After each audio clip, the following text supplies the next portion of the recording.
I talked in the video on the homepage regarding how specific behavior is not solely due to the disability, but to the responses that those behaviors receive during everyday life. Now, let me explain a little bit how that works. The child will tend to emit a certain behavior more often if the child receives something or gains something beneficial to them, or if the child gets to avoid something that's undesirable to them.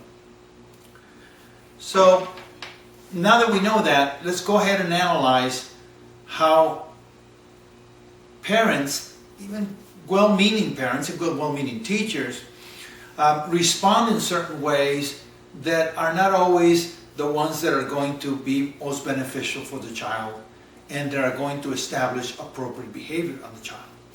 I would like to bring in 3 factors that I believe impact how parents and teachers are responding currently.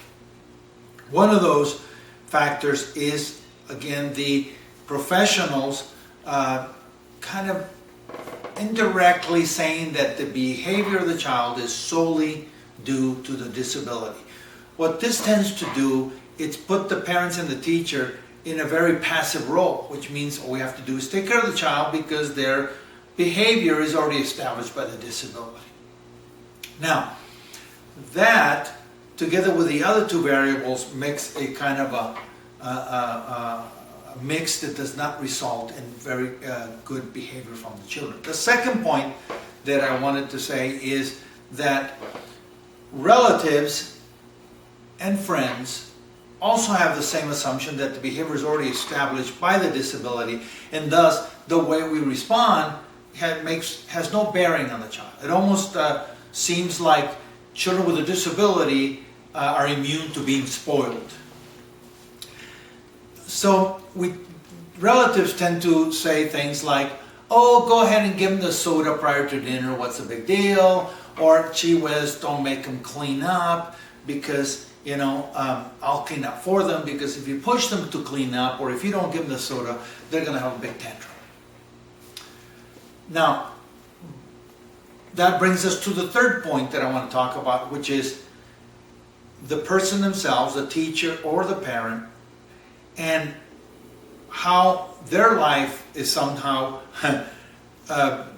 made a little bit less stressful by responding in ways that are sometimes not going to help the individual girl. For example, if we do assume that how we respond has no bearing on the child behavior, then the responses that seem to work for us are those that diminish the likelihood or avoid the tantrum. For example, if the child does want the soda before dinner, the easiest way to avoid the issue is to just let him have a soda before dinner.